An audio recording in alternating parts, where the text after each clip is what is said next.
Di pertengahan tahun 2010, sebuah kafe baru berdiri di tengah pusat kota yang menjadi tempat bekerja Kang Juna mencari nafkah. Bekerja sebagai asisten juru masak dialami Kang Juna ketika itu. Namun, lambat laun kafe itu mulai kehilangan pelanggan.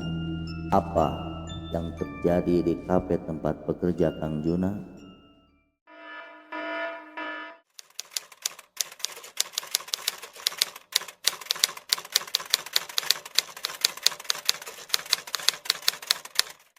Assalamualaikum warahmatullahi wabarakatuh. Bertemu kembali di channel Teddy Juna Official di dalam acara Teddy Punya Cerita. Di segmen ngopi kali ini, Kang Juna akan menceritakan kisah yang terjadi pada saat bekerja di tahun 2010. Bagaimana kelengkapan ceritanya? Simak dulu tayangan berikut ini.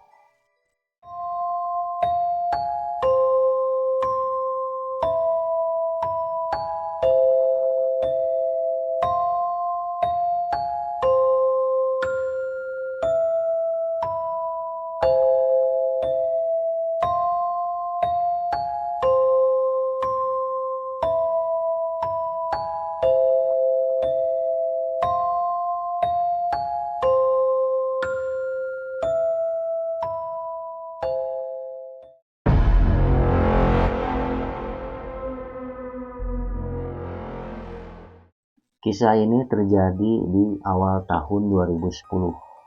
Ketika itu, Kang Juna mendapat salah satu tawaran untuk bekerja di salah satu kafe di pusat kota Bandung. Tentunya ini tawaran menarik pada saat itu, karena pertama kondisi keuangan keluarga memang sangat kurang. Kemudian juga ada lowongan yang memang belum dikuasai, yaitu menjadi waiter di salah satu kafe di pusat kota Bandung. Dengan rasa yakin, Kang Juna menerima tawaran pekerjaan itu untuk menjadi seorang waiter, karena di sisi lain membutuhkan biaya, kemudian juga membutuhkan pengalaman, karena di tahun tersebut banyak beberapa orang yang memang membutuhkan pekerjaan. Kemudian datanglah ke salah satu tempat tersebut di pusat kota Bandung tentunya. Di sana bangunannya lumayan besar, kemudian juga di depannya ada jalan besar yang memungkinkan orang berlalu lalang untuk sekedar mencari makan, dan banyak juga pertokoan, kemudian juga ada beberapa pedagang kaki lima yang berjualan di depannya. Tapi itu juga tidak setiap hari, tentunya ada jam-jam tertentu yang membuat tempat itu akan ramai karena banyak dikunjungi oleh anak muda.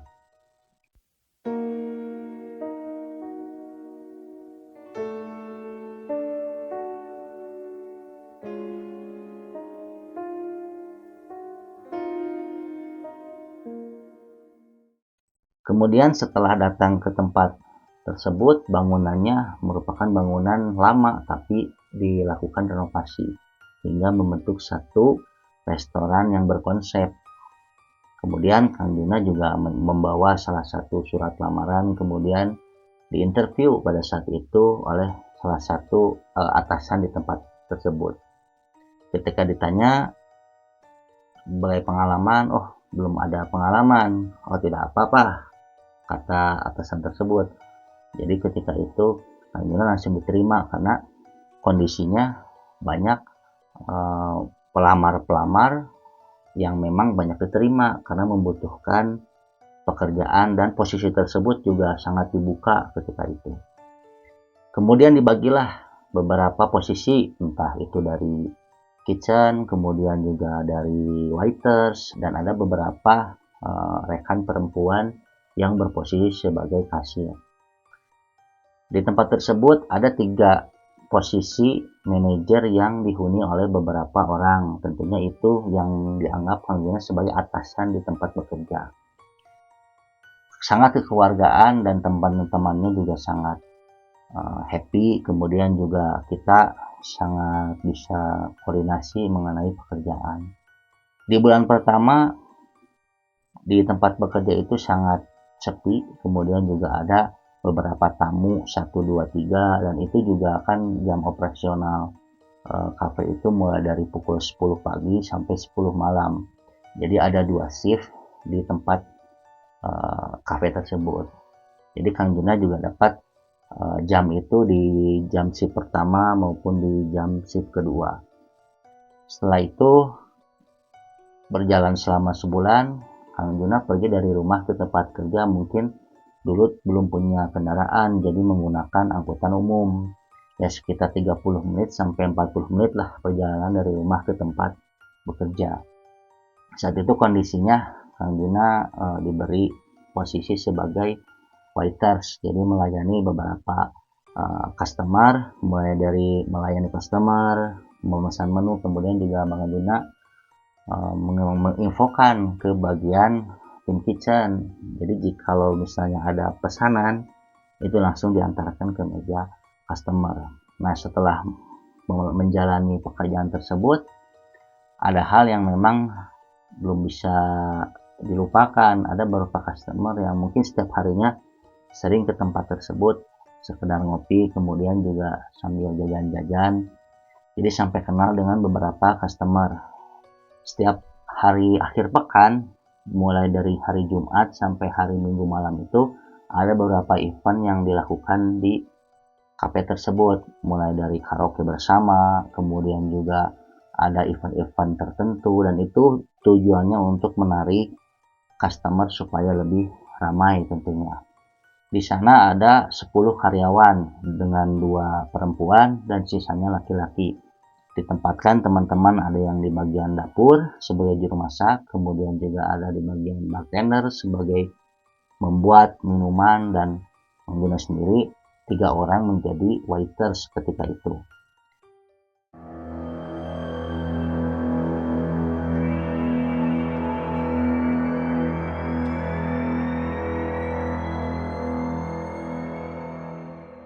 Dua bulan berlanjut, kondisinya masih seperti di kondisi bulan pertama dan bulan kedua, belum ada peningkatan yang signifikan.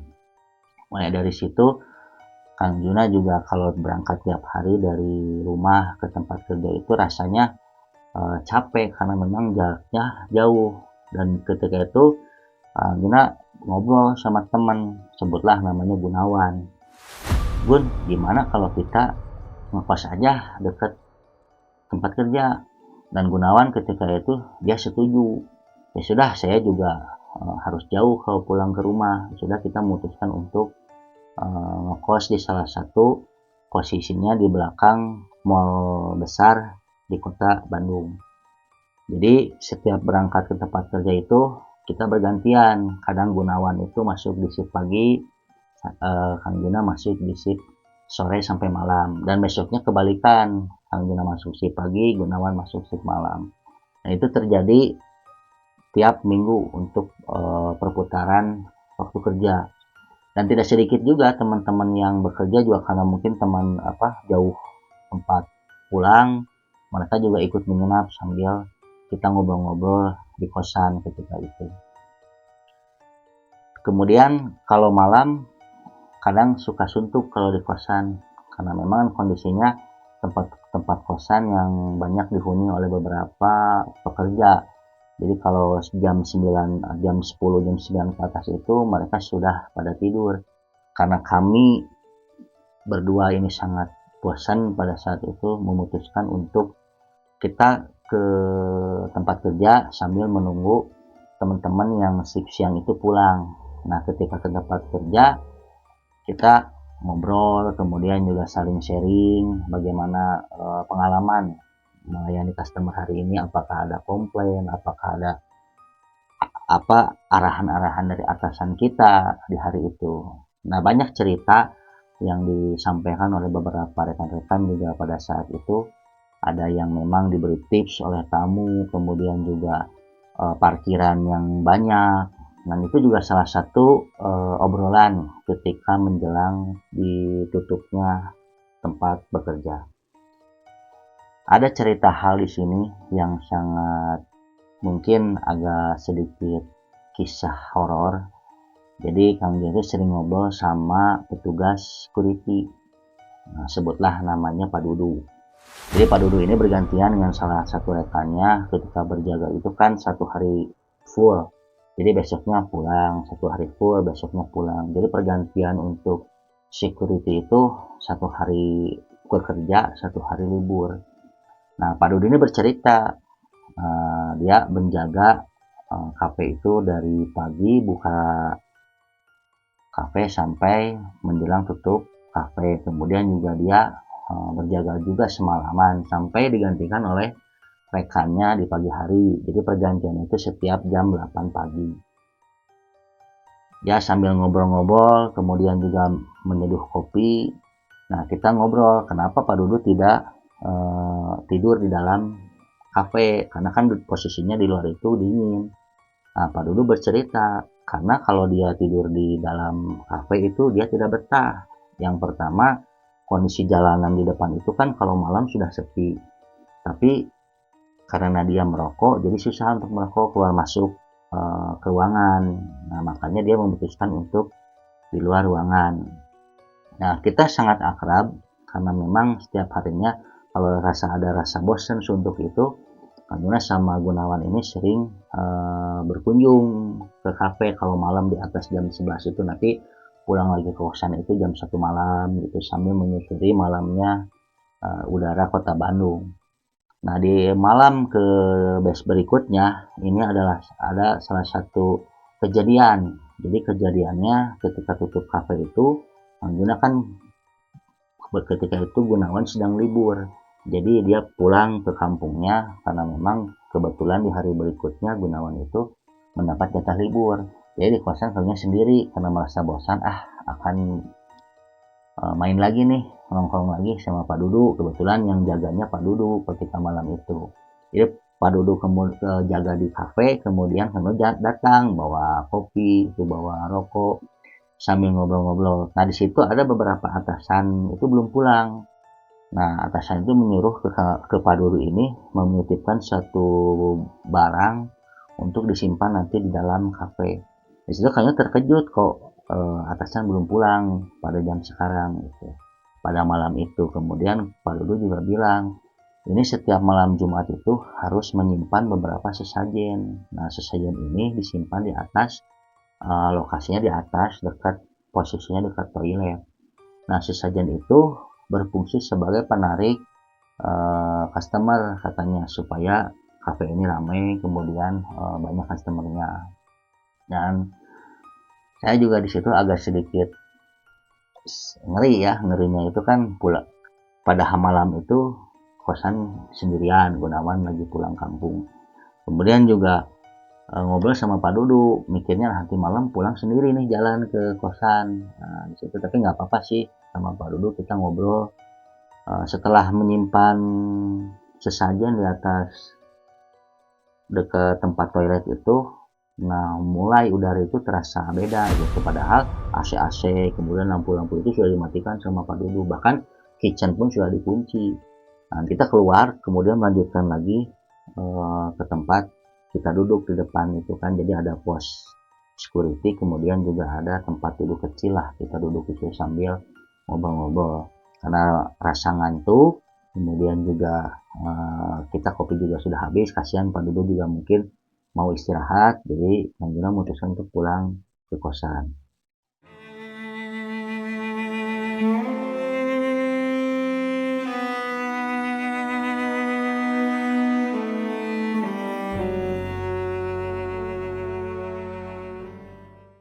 Keesokan harinya Kang Juna waktu itu dapat shift malam, jadi masuknya itu di pukul 3 sore, nanti sampai tutup toko di pukul 10 malam. Karena pada saat itu Gunawan juga belum masuk kerja, karena dia menginformasikan, karena pada saat itu kan belum ada handphone zaman sekarang ya, canggih, masih berbentuk HP yang tipe poliponik ya, jadi handphone lama lah. Kemudian dia SMS ketika itu, belum bisa masuk kerja untuk besok harinya. Oh saya jawab juga, oh ya udah nggak apa-apa Gun, coba kamu cepat sembuh aja supaya kita juga di sini nggak kekurangan orang. Setelah ngobrol-ngobrol waktu itu berangkatlah ke kosan dulu, karena kan kalau tidur di kosan sendirian gitu kan, kebetulan juga Pak Dudu lagi jaga di kafe, jadi kita pulang dulu ke kosan ngambil baju untuk besok bekerja, karena besoknya itu jumping, jadi masuknya si pagi gitu. Karena tidak mau capek, ya sudah, setelah dari kosan kita balik lagi ke kafe. Nah di kafe kan Pak Dudu sangat senang, apalagi malam itu ditemenin oleh saya gitu kan, ngobrol lagi, kemudian juga cerita-cerita tentang pengalaman hidup, dan tidak lupa Pak Dudu juga pada hari itu dititipkan lagi si sajen dari atasan untuk disimpan lagi ke tempat yang kemarin kita simpan. Kalau dihitung itu mungkin jaraknya seminggu sekali lah untuk menyimpan sesajen ya. Jadi sesajen itu yang lama ditarik, kemudian yang baru disimpan. Nah cuman ketika itu saya tanya sama Pak Dudu, Pak Dudu kenapa bahan sesajennya beda gitu, beda sama di sebelumnya. Biasanya kan ada buah-buahan, nah ini buah-buahannya nggak banyak gitu, mungkin ada sedikit lah buah-buahannya tuh. Ketika disimpan ya memang belum terjadi apa-apa gitu. Terus kemudian kita juga balik lagi ke tempat, kita nongkrong di depan. Nah karena si kopi ini habis, jadi Kang Juna pengen bikin lagi di dalam gitu.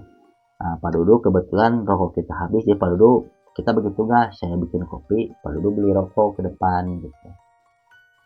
Saya masuk sendiri ke kafe, kemudian juga melewati beberapa area ya, mulai dari meja tamu, kemudian juga di pinggirnya itu sebelah kirinya itu ada bartender yang besar, meja bar lah kan, banyak tempat membuat minuman di situ.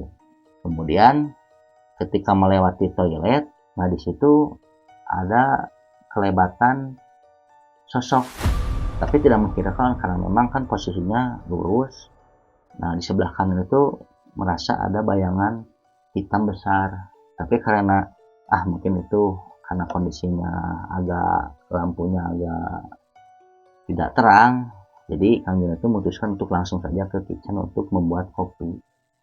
Nah setelah membuat kopi memang nggak ada perasaan yang lain-lain di dapur itu, karena kan kondisinya lampunya banyak terang gitu. Nah sudah beresin kopi, lampunya matikan lagi. Nah di sini kejadian yang sangat mungkin seram lah. Jadi ketika melewati tempat itu yang mau ke toilet, nah di sana tuh terpampang satu sosok besar, kemudian juga ya bulunya banyak, itu menatap gitu, sambil menatap sambil ya dia sedikit menggeram.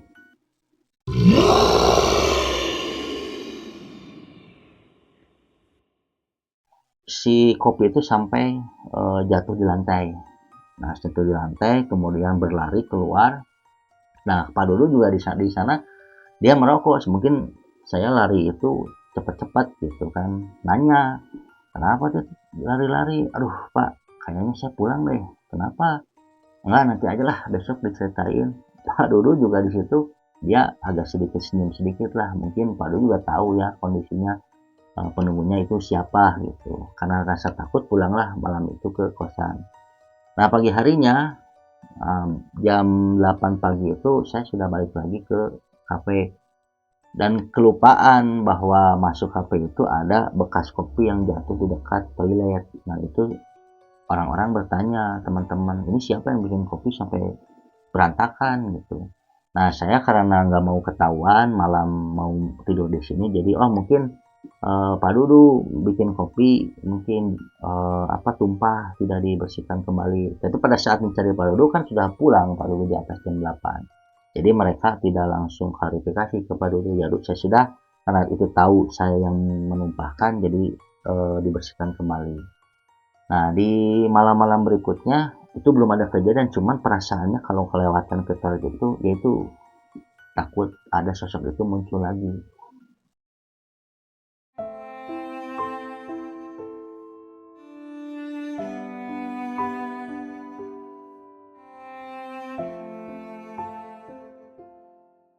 Karena sudah bekerja itu selama 4 bulan di tempat tersebut, masuk 5 bulan lah, ada kondisi di mana bosan, kemudian juga bercerita ke atasan bahwa saya ingin mencari pekerjaan yang lain. Tapi karena memang mungkin prestasi saya di tempat kerja bagus, atasan menahan-nahan ketika itu, udah kamu jangan resign, nanti saya pindahkan aja ya mau di kitchen, karena mungkin di waiter itu kan kerjanya capek ya, harus berdiri, kemudian juga kita harus bersikap melayani ke setiap customer. Nah itu saya ditawari untuk berpindah di kitchen sebagai juru masak.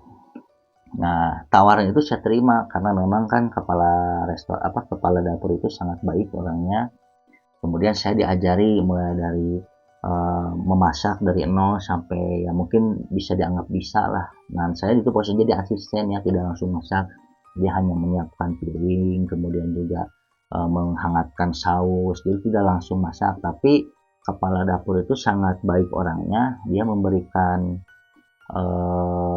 pengalaman, kemudian memberikan masukan, saya dikasih ilmu bahwa memasak itu bagaimana gitu. Setelah saya bisa, karena menganggap bahwa karena gaji sih intinya, karena gaji merasa kecil, kemudian juga kan bayar kosan itu dibagi dua sama Gunawan. Nah, jadi kalau pulang ke rumah itu tidak membawa uang yang besar. Kemudian juga ada tawaran bekerja di tempat yang lain. Nah itu saya memutuskan untuk resign di tempat tersebut. Waktu hari resign itu saya memang berat karena memang meninggalkan satu tim yang sangat kompak, mulai dari saya masuk sebagai waiter sampai saya posisi menjadi di tim di kitchen. Nah setelah itu saya karena ada pekerjaan lain, kemudian juga ada masukan juga dari pihak keluarga, yang sudah memilih pekerjaan yang memang gajinya lebih besar. Nah disitu kan tidak munafik, kita mencari pekerjaan yang gajinya lebih besar. Jadi itu Kang Juna milih untuk resign. Kita berbicara sama manajer di tempat kerja. Jadi alasan saya resign karena memang ada pekerjaan lain. Nah sudah manajer pun tidak bisa menahan. Akhirnya Kang Juna bisa resign. Kemudian untuk menghilangkan, jadi waktu diterima kerja itu masih lama di tempat yang baru.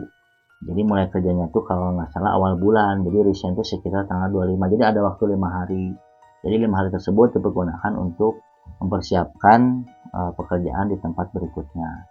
Nah setelah itu, karena dapat pekerjaan baru, tidak mengikuti lagi nih teman-teman yang ada di kafe. Nah dengar usut punya usut, setahun berikutnya kafe tersebut tutup. Jadi beberapa teman itu ada yang pindah, ada yang bekerja di tempat restoran lain. Kemudian sampai Pak Dudu pun dia tidak resign, tapi si kafe tersebut berubah itu menjadi restoran lain. Jadi si tempat restoran yang baru itu merekrut Pak Dudu untuk sebagai penjaga restoran. Nah di situ Pak Dudu juga bercerita, jadi untuk di restoran ini sudah 2 kali bekerja di tempat yang sama tapi dengan 2 perusahaan yang berbeda. Nah hasilnya sama, padahal restoran tersebut restoran ternama, itu dia punya beberapa cabang dan hanya cabang yang di situ yang sepi gitu. Dan ini juga kan menjadi disadari bahwa kenapa ya restoran ini bisa sepi.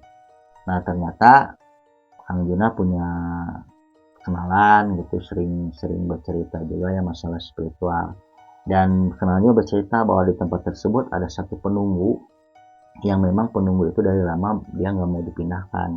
Jadi si penunggu ini membawa energi negatif sehingga merusak dan mempengaruhi setiap usaha apapun di tempat itu.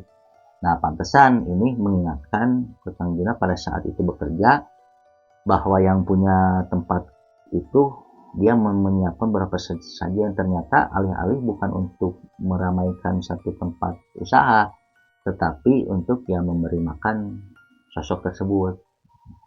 Terima kasih untuk rekan-rekan yang sudah menyaksikan kisah-kisah misteri di Tribun Official. Bila ada kisah-kisah misteri, kemudian juga ada pengalaman-pengalaman horor, bisa di email di bawah ini. Kemudian juga untuk konsultasi bisa di chat, kemudian dihubungi lewat WhatsApp. Semoga tayangan ini menjadi satu hiburan dan satu pengalaman yang memang teman-teman bisa pahami bahwa tidak semua tempat itu kosong, tapi ada penghuninya, dan bagaimana kita menjaga tempat itu supaya aman, kemudian juga tidak merusak ketatanan hidup kita yang nyata. Terima kasih, semoga bermanfaat.